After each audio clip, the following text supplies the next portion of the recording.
আসসালামু আলাইকুম রহমতুল্লাহি ওবরকাতুহু। প্রিয় বন্ধুগণ, কী ধরনের খাবার খেলে মানুষের স্বাস্থ্য ভালো থাকে এবং আমাদের কী ধরনের খাবার খাওয়া উচিত, আমরা কিভাবে এবং কোন কোন সময় খেতে হবে, অবশ্যই ভিডিওতে দেখুন। ইনশাআল্লাহ সম্পূর্ণ ভিডিওটা দেখলে আপনারা বুঝতে পারবেন ইনশাআল্লাহ আপনাদের কিভাবে কোন জিনিস খাওয়া প্রয়োজন।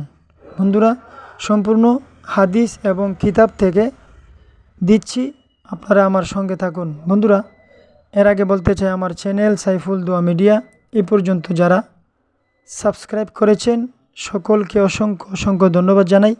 আর যারা এখনও সাবস্ক্রাইব করেননি, আমার চ্যানেলটি সাবস্ক্রাইব করে পাশে থাকা বেল আইকনটি বাজিয়ে দিন। প্রিয় বন্ধুরা, 10টি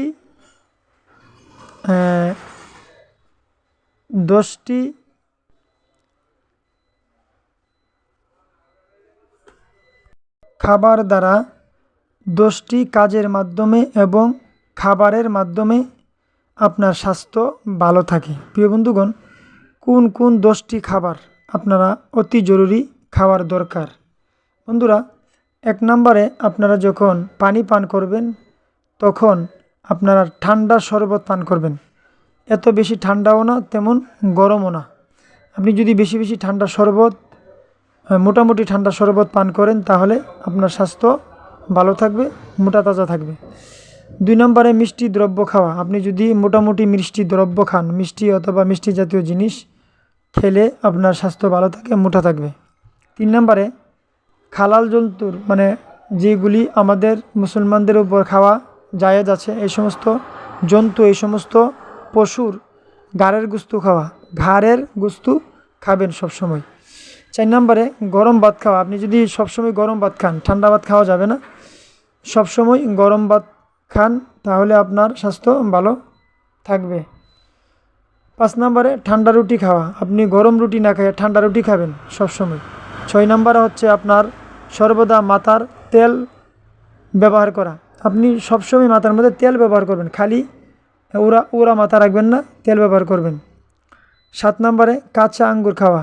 আপনার কাঁচা আঙ্গুর যদি পান তাহলে এগুলি খাবেন। 8 নম্বরে মধু পান করা, আপনি মধু খাবেন। 9 নম্বরে মিষ্টি শ্বেত ফল খাওয়া, শ্বেত ফল অর্থাৎ বড়ি, মিষ্টি বড়ি খাবেন, মিষ্টি বড়ি খাওয়া। 10 নম্বরে হচ্ছে শুকনো যজ্ঞ ডুমুর যদি পান, যজ্ঞ ডুমুর খাবেন। প্রিয় বন্ধুরা, এই 10টি খাবার আপনারা যদি খেতে পারেন তাহলে আপনাদের স্বাস্থ্য কোনো দিন নষ্ট হবে না, স্বাস্থ্যের কোনো ক্ষতি হবে না, কোনো রোগ বিমার হবে না, স্বাস্থ্য ভালো থাকবে এবং স্মরণ শক্তি বাড়বে এবং আপনার স্বাস্থ্য ভালো থাকবে।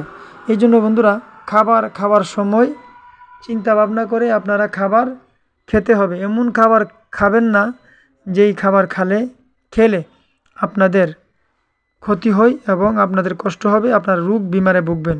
এই বলে বিদায়। আসসালামু আলাইকুম।